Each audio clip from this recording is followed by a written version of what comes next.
Women in Engineering programme is in existence over 10 years now, and I suppose ESB has a proud history of being involved in supporting diversity and inclusion.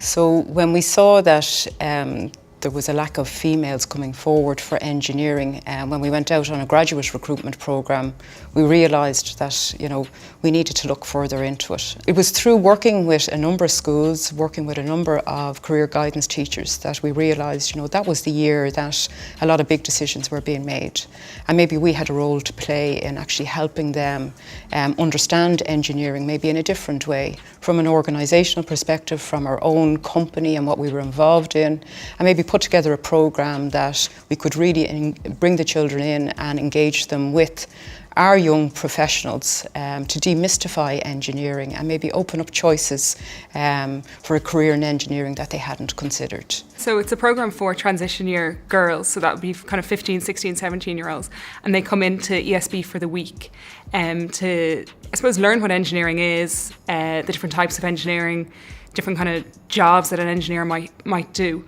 And it's a mixture of presentations, then kind of fun activities, and then also site trips. What attracted me to the Women in Engineering TY programme was my TY coordinator at the time told us that it was a possibility to get involved and encouraged us that if we were interested to apply.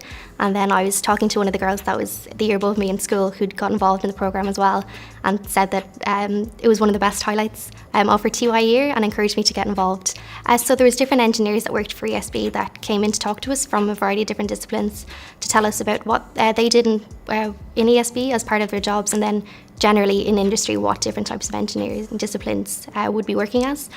So it was really engaging and hands-on the way that they spoke to us about it. We got to build different things and try out different types of equipment. We got to go to Dublin Bay Power and to EirGrid, which is really cool to see. We got to go in an electric vehicle as well, so back in 2010 that was quite new, and eCars was just like newly formed, so that was like a good thing to get involved in as well.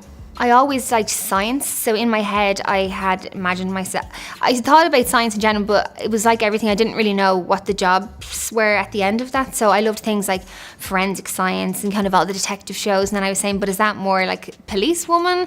And then I really liked maths. Maths was my main thing, so once I heard that engineering, I could do maths all the time, I said, well, happy days, if that's what that can offer, maybe I should find out a little bit more about this.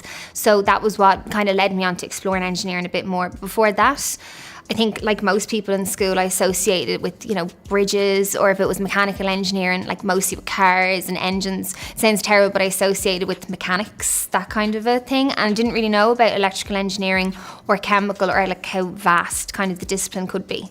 Yeah, I definitely felt empowered by the end of the week. It was really encouraging to meet different engineering women and see what their roles were and how their stories evolved into them becoming engineers. So it was definitely inspiring to know that it is possible for women to do well in this career.